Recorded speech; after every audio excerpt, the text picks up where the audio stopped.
But the directive itself, the contents, the substance of the directive, remains utterly secret. In fact, even the name of the CIA program that was created under the directive is secret, is classified secret, meaning that the CIA claims that the disclosure of the program's name could be expected to result in serious danger to the nation's security. More secrecy, this time involving people. Very quickly after the directive was issued, people began disappearing. People all around the world began disappearing.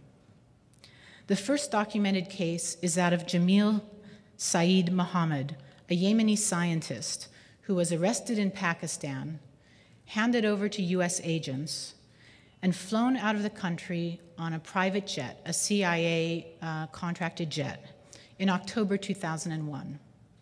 He was taken to Jordan. We know this because we've obtained the flight records. He's never been seen again. Another early case, and I think still an extremely important case, is that of Ibn al-Sheikh al-Libi. Al-Libi, who is alleged to be a high-level al-Qaeda operative, was arrested in late 2001, and in January 2002, the CIA transferred him to Egypt, where he was badly tortured. Statements made by al-Libi under torture, in which he claimed that the Iraqi government had provided chemical and biological weapons training to al-Qaeda, the needed al-Qaeda Saddam link to justify war. Those statements featured in Colin Powell's speech to the UN in February 2003, in which Colin Powell justified war with Iraq. As we all know, these claims turned out to be utterly false. And in fact, al-Libi himself recanted them a year later when he was no longer in Egyptian custody, saying that he only made the statements because, in order to escape torture, because he was saying what his torturers wanted him to say. Let me fast forward now.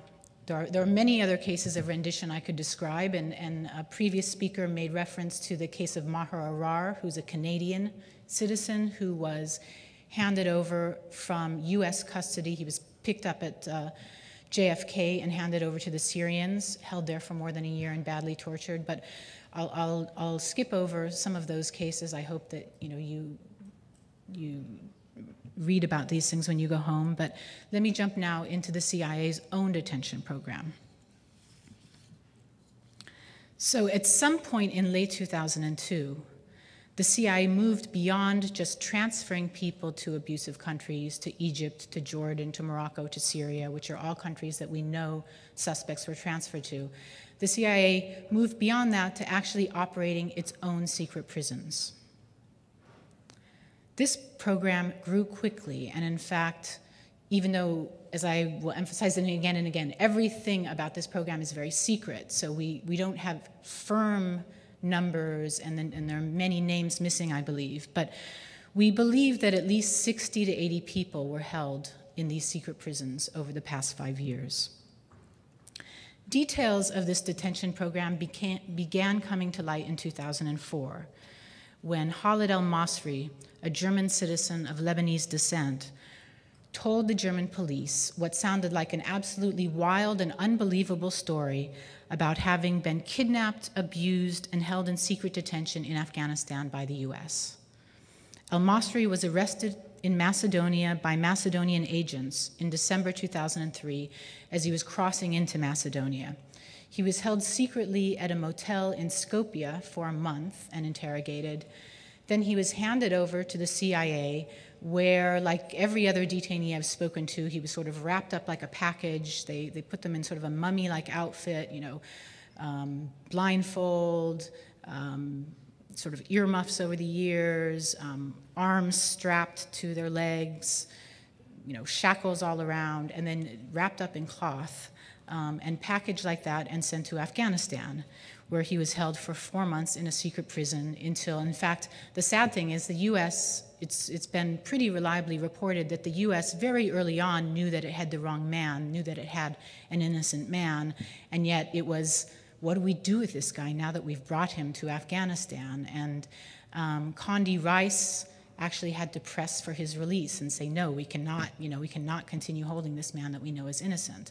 So instead, though, of bringing him back to Germany or Macedonia, whoever thought of this idea, I don't know what the thinking behind it was, but they dumped him in the middle of nowhere in Albania, another country that he had never been to.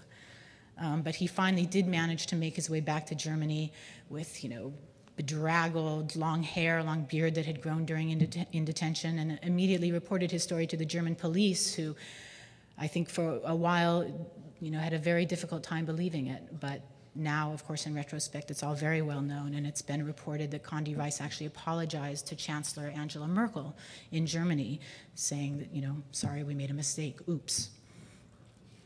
Another, I think, well-reported case is that of 3 Yemeni men who were shipped home from CIA prisons in May 2005. 3 of them. They had been held since 2003 without any contact with the outside world, and they had been moved from site to site. Amnesty International did a very comprehensive set of interviews with these men, and they concluded that the men had been held in at least 4 separate sites in different countries, probably in 3 different countries, and judging from clues like the kind of food they were fed, the temperature, when it was night and day, they concluded that the most likely countries are Djibouti, where the U.S. has a military base, Afghanistan, where obviously the U.S. has an enormous military presence, and somewhere in Eastern Europe.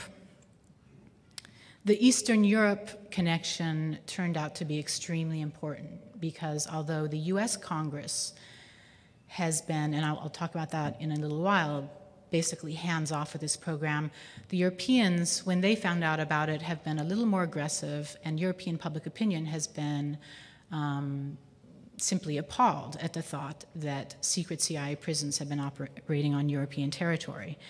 And the scandal really broke in late 2005 when the Washington Post published a front-page story that you may remember, describing in a very comprehensive way the history and scope of the CIA's detention program. Based on interviews with anonymous intelligence sources, the Post said that the program had at various times included sites in 8 separate countries, including Thailand, Afghanistan, and several European democracies. Although at the request of the US government, the Post declined to name those European democracies, even though it knew what countries were in fact at issue. Human Rights Watch released flight information pointing to Poland and Romania as the site of these secret prisons. A few weeks later, ABC News, again based on reliable but anonymous intelligence sources, reported that at least 11 detainees were held at a secret site in Poland.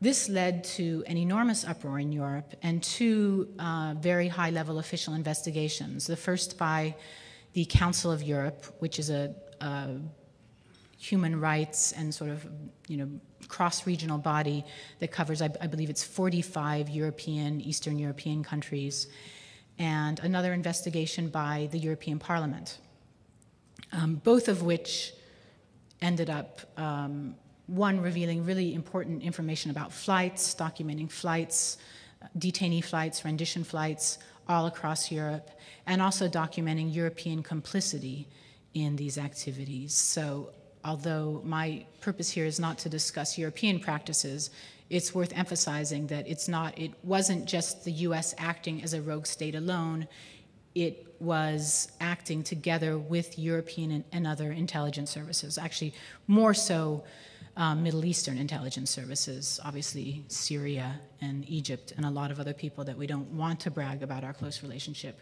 we have worked very closely with. In the summer of 2006, a month after the Supreme Court's landmark opinion in the Hamdan case, which you may have heard of, it's a case in which the court held that even terrorism suspects have basic rights under the Geneva Convention, including the right not to be tortured.